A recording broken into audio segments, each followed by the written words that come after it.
kembali lagi di channel aku. Kali ini kita akan membahas terkait dengan uji Chi kuadrat menggunakan uji chi-square ya, teman-teman. Jadi di sini kita sudah punya kasus di mana di sini kasus untuk sumber air minum dan kasus kejadian diare.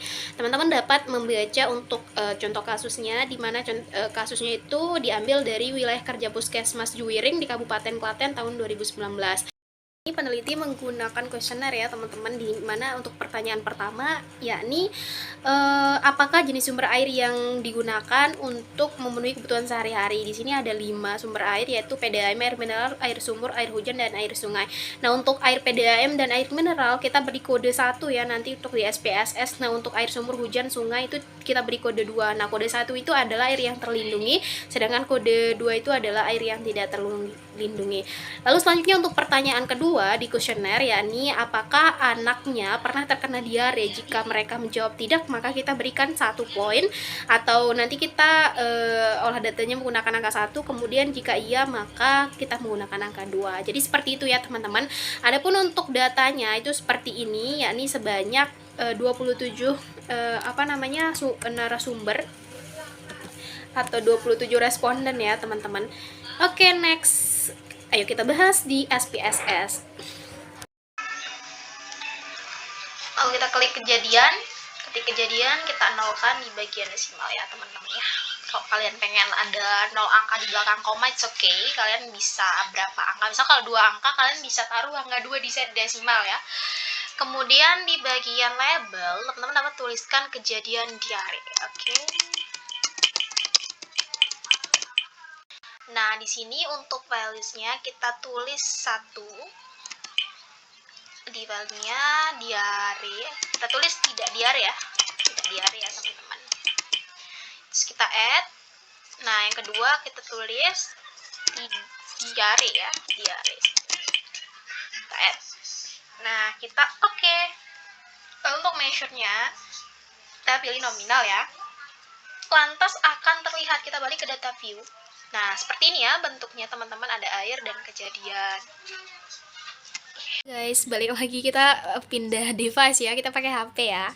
Oke, selanjutnya kita ke menu analyze teman-teman, kita langsung ke descriptive statistik. Lalu kita cari icon cross tabs, kemudian kita klik. Oke, akan muncul seperti ini teman-teman, maaf ya agak miring. Oke, kita fokuskan dulu. Oke, selanjutnya untuk sumber air kita bisa masukkan pada row ke S, kemudian kejadian diare kita klik dulu, kita masukkan ke sebelah sini. Oke, selanjutnya kita statistik. Kita klik icon statistik ini. Lalu kita centang di sini chi-square.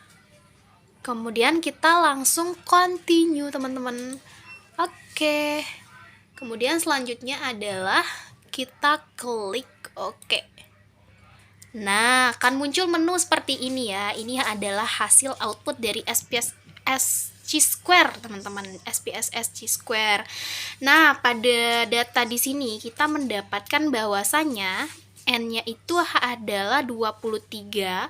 Kemudian berdasarkan data output di atas diketahui bahwa terdapat ya 23 data ya teman-teman, yang semuanya diproses ke dalam analisis, maka tidak ada data yang missing atau hilang, nggak ada data yang hilang ya. Kemudian angka kevalidannya adalah 100%. Di sini kita bisa lihat 100% valid. Nice. Kemudian di sini untuk output kedua, di mana untuk kejadian tidak diarenya itu sebanyak 7. Kemudian lanjut ke kolom selanjutnya, di output ketiga ada chi-square test. Ini teman-teman ya. Di output ketiga di sini ada percent chi-square itu sebanyak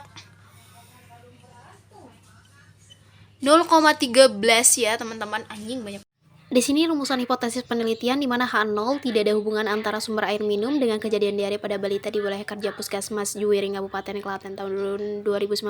Nah, untuk HA-nya adalah atau H1 ada hubungan antara sumber air minum dengan kejadian diare pada balita di wilayah kerja Puskesmas Juwiring Kabupaten Klaten tahun 2019. Jadi ada 2 hipotesis ya, teman-teman.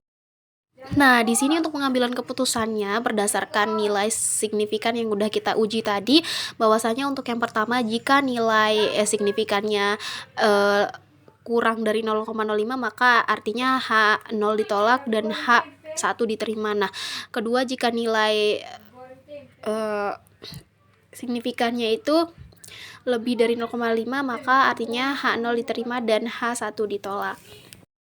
Karena nilai chi-square tadi kita dapatkan hitung 8,889 lebih besar dari chi-square tabel 3,841, maka sebagaimana dasar pengambilan keputusan dapat disimpulkan bahwa H0 ditolak dan H1 diterima, sehingga dapat diartikan bahwa ada hubungan antara sumber air minum dengan kejadian diare pada balita di wilayah kerja Puskesmas Duiring, Kabupaten Klaten tahun 2019.